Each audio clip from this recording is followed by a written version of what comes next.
హైదరాబాద్ కేంద్రంలో ఒక న్యూస్ ఛానల్లో చర్చా వేదికలో కూర్చొని చర్చలో భాగస్వామైనటువంటి విజయ విహారం ఎడిటర్ రమణమూర్తి గారి పైన ఆర్ఎస్ఎస్ గూండాలు దాడి చేయడాన్ని భారత కమ్యూనిస్ట్ పార్టీ సిపిఐ ఆంధ్రప్రదేశ్ రాష్ట్ర సమితి తీవ్రంగా ఖండిస్తూ ఉన్నది.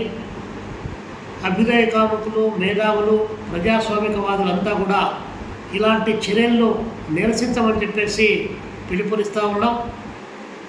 ఛానల్లో చర్చలో జరిగే సందర్భంలో ఆర్ఎస్ఎస్ గూండా అయినటువంటి కశ్యప్ రెడ్డి చర్చను ఎదుర్కోలేక ఎదురుదాడి చేసి చెప్పుతో కొట్టడం సభ్య సమాజం తలదించుకునే పద్ధతుల్లో ఈరోజు కొనసాగుతుందని చెప్పి తెలియజేస్తూ ఉన్నాం. నిజంగా భారత ప్రధానమంత్రి నరేంద్ర మోడీ గారు హైదరాబాదు పర్యటనకు వచ్చినటువంటి సందర్భంలో వేసినటువంటి పత్రికల్లో వచ్చినటువంటి అడ్వర్టైజ్మెంట్స్లో వాస్తవంగా అన్ని ఫోటోలు పెట్టి శ్రీకృష్ణుని తల లేపి అందులో నరేంద్ర మోడీ గారి బొమ్మను వచ్చేటువంటి పద్ధతుల్లో చేసినటువంటిది ప్రపంచమంతా వీక్షించింది. కశ్యప్ రెడ్డి గారు తన యొక్క మతబలంతో తను దాడి చేసినంత మాత్రాన దాన్ని ఎవరు చూడలేదని చెప్పి అనుకోవడం పొరపాటు. హిందూ మతం పైన కానీ, హిందూ ధర్మాలపైన కానీ, ధార్మిక వ్యవస్థలపైన కానీ ఏమాత్రం నమ్మకం లేనటువంటి సంస్థ ఆర్ఎస్ఎస్, దానికి ప్రతిరూపం కశ్యప్ రెడ్డి లాంటి వాళ్ళు అనేటువంటిది తేటతెల్లమవుతూ ఉంది.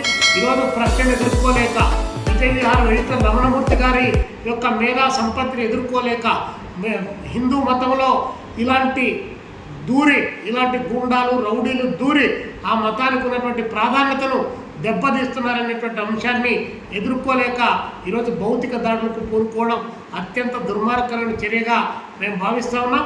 ఈ చర్యలను తీవ్రంగా ఖండిస్తున్నాం. ఛానల్ వాళ్ళు కూడా ఇలాంటి వ్యక్తులను పిలిచేటువంటి సందర్భంలో వారి యొక్క స్థాయి ఏంటి, వారి అర్హత ఏంటి, వారికి ఉన్నటువంటి విజ్ఞానం ఏంటి, ఎదుటివాడి ప్రశ్నలు గమనిస్తున్నాడా లేదా, దాన్ని సమర్థిస్తారా లేదా వ్యతిరేకిస్తారా అనేటువంటి అంశాలను దృష్టిలో పెట్టుకొని ఇలాంటి వాళ్ళని పిలవాలి.